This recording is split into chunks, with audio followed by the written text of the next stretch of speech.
큰애가 그러니까 동생을 보면서 말 더듬이 되게 심했거든요.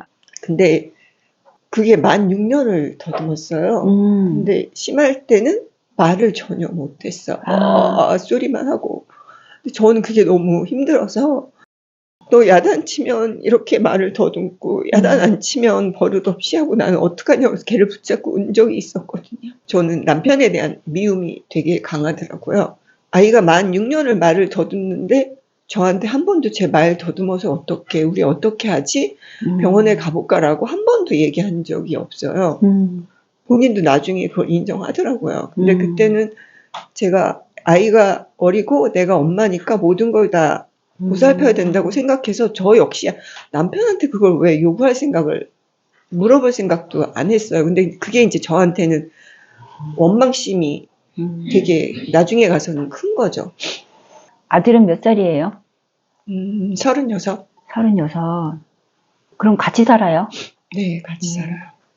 그러면 내 삶이 가족들로 인해서 참 많이 힘들었다 이렇게 생각해요. 네. 전생에 굉장히 뽐을 내는 마님이 있었거든요. 뽐을 내는 마님이 있었는데 하인이 잘못을 했다고 재가를 물렸어요. 재가를 물렸는데 그 하인의 동생이 있었는데 우리 형은 절대 그럴 리가 없다고 얘기를 했음에도 불구하고 재가를 물려가지고 고문을 했어요. 고문을 했는데 나중에 보니까 그 하인이 잘못한 게 아니었어. 그랬는데 마님은 그걸 갖다 숨겼어. 네가 잘못한 게 아니었었는데 내가 그렇게 고문을 했다 이걸 갖다 숨겼어. 여기에서 마님이 누굴까? 그러면 이제 재가를 물려가지고 고문을 당한 사람이 누굴까? 아들.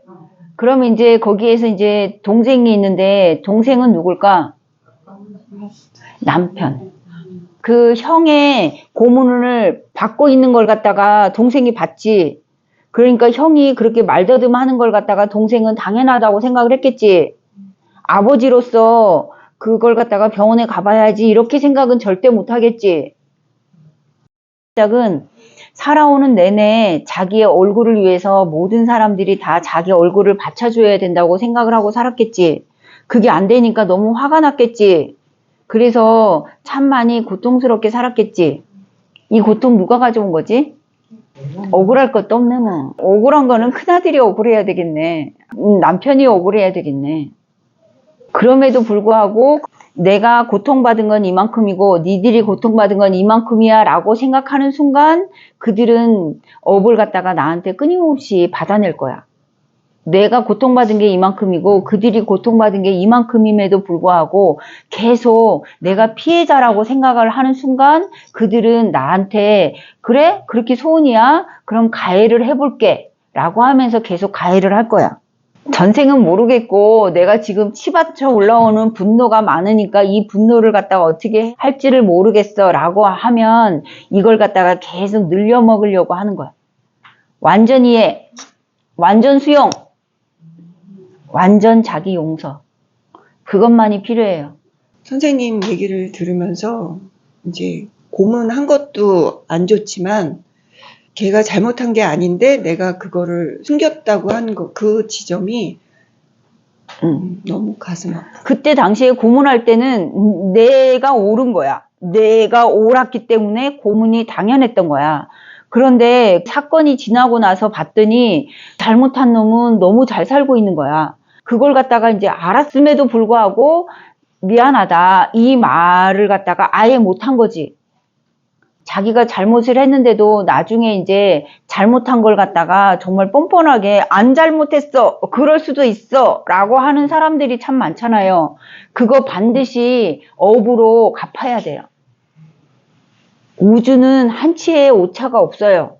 내가 힘들고 어렵고 고통스러워 라고 하는 순간 그거는 이제 전생인 거고 그걸 갖다가 완전 이해, 완전 수용.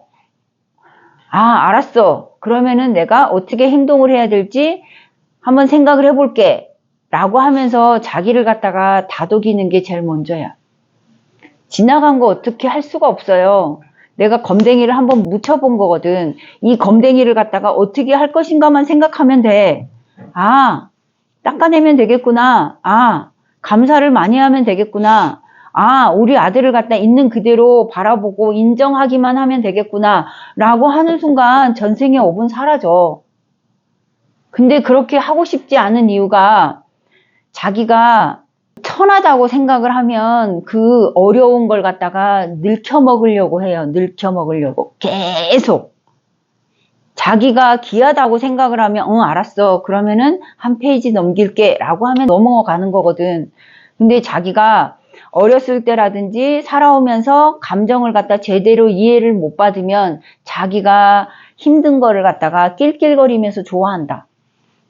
아들을 있는 그대로 바라봐주고, 그러고 그 아들이 날개를 활짝 펼 수 있도록 그냥 그대로 웃어주면 되는데, 나는 내 위치, 엄마 노릇을 길게 하고 싶거든. 그래서 그 아들을 갖다 36살인데 아이라고 해. 아이는 7살이야. 7살에서 안 커야 돼. 안 크면 엄마 노릇 길게 할 수 있지. 나는 자식이 잘 되는 것보다 내 낯을 내는 것을 훨씬 더 귀하게 여기고 살았던 사람이거든요. 그러면 자식이 어떤 행동을 하든 남편이 어떤 행동을 하든 나는 팔짱이 전문이었던 사람이야. 그러면은 남편하고 자식한테만 팔짱이었을까? 아니야. 주변 사람들한테도 팔짱이었거든. 그 팔짱 풀고 공손하고 겸손하게 내 삶을 갖다가 경이롭게 봐야 돼. 배꼽에 손을 가지런히 올리고 너도 하늘이고 나도 하늘이었구나 라고 해야 돼. 그렇게 하잖아? 그러면은 내 아들이 살아나거든. 내 아들 7살 아니야. 어른이라고. 옆집 훌륭한 총각이라고.